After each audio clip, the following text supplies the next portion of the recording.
ನಮಸ್ಕಾರ ಸ್ನೇಹಿತರೆ, ಬೆಂಗಳೂರಿನ ಹೆಲ್ತ್ ಕೇರ್ ಕ್ಷೇತ್ರದಲ್ಲಿ ಇಂದು ಒಂದು ದೊಡ್ಡ ಸುದ್ದಿ ಹೊರಬಿದ್ದಿದೆ.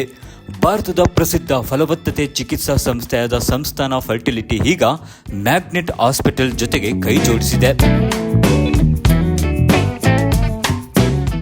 ಹೌದು, ಈ ಕಾರ್ಯತಂತ್ರದ ಸಹಭಾಗಿತ್ವದ ಅಡಿಯಲ್ಲಿ ಬರೋಬ್ಬರಿ 50 ಕೋಟಿ ಹೂಡಿಕೆಯೊಂದಿಗೆ ಬೆಂಗಳೂರಿನಾದ್ಯಂತ 8 ಹೊಸ ಅತ್ಯಾಧುನಿಕ ಕೇಂದ್ರಗಳನ್ನು ಸ್ಥಾಪಿಸಲಾಗುತ್ತಿದೆ.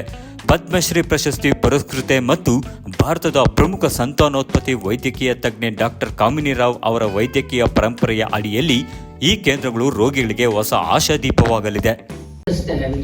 The mystery of infertility treatment.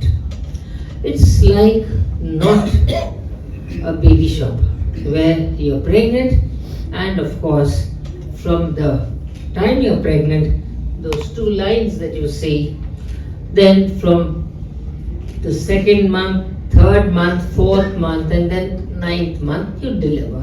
It's fair enough. Or if you have a cardiac problem, then you put a stent, fine. Or you have a kidney problem and then you get a good success rate. But in infertility it's not the same, because you do a lot of treatment. I've seen many people coming with 4 and 5 failures, and then when you look at the report that comes to me, because mine is a tertiary hospital, what did they do in the first IVF cycle to what they did in the 5th IVF cycle is the same. So if you do the same thing, you get the same result, but yet the pockets are empty and the result is negative. ಸಾಮಾನ್ಯವಾಗಿ IVF ಯಶಸ್ಸನ್ನ ಕೇವಲ ಸಂಖ್ಯೆಗಳ ಆಧಾರದ ಮೇಲೆ ಅಳೆಯಲಾಗುತ್ತೆ.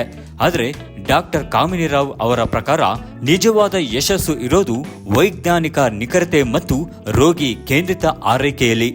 ಇಲ್ಲಿ ಬಂಜೆತನದ ಮೂಲ ಕಾರಣ ಪತ್ತೆ ಹಚ್ಚಲು ಜನ್ಯ ಪರೀಕ್ಷೆ ಮತ್ತು ಪುರುಷ ಫಲವತ್ತತೆ ಪರೀಕ್ಷೆಗಳಂತಹ ಸಮಗ್ರ ಮೌಲ್ಯಮಾಪನ ಮಾಡಲಾಗುತ್ತೆ.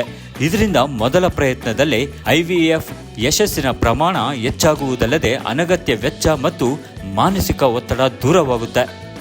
And today is yet another example. We had one of a neurosurgeon yesterday and a pediatrician who spoke on why they're coming together to work with me, because in the last 3 decades, I think I spent a lot of time, or probably wasted time, creating value for only shareholders and investors and promoters. And I think the next 2 decades, I need to look at creating that for clinicians and nurses who are the backbone of the sector. Magnet ಹಾಸ್ಪಿಟಲ್ನ ಸಮಗ್ರ ಆರೋಗ್ಯ ವ್ಯವಸ್ಥೆ ಮತ್ತು ಸಂತಾನ ಫರ್ಟಿಲಿಟಿಯ ನೈತಿಕ ಚಿಕಿತ್ಸಾ ವಿಧಾನ ಈಗ ಒಂದಾಗಿವೆ. ಆರೋಗ್ಯ ಕ್ಷೇತ್ರದ ಈ ಹೊಸ ಮೈಲಿಗಲ್ಲಿನ ಬಗ್ಗೆ ನಿಮ್ಮ ಅಭಿಪ್ರಾಯವೇನು ಎಂಬುದನ್ನು ಕಮೆಂಟ್ ಮಾಡಿ ತಿಳಿಸಿ. ಇಂಥದ್ದೇ ಇಂಟರೆಸ್ಟಿಂಗ್ ಅಪ್ಡೇಟ್ಗಳಿಗಾಗಿ ನಮ್ಮ ಚಾನಲ್ಗೆ ಈಗಲೇ ಸಬ್ಸ್ಕ್ರೈಬ್ ಮಾಡ್ಕೊಳ್ಳಿ.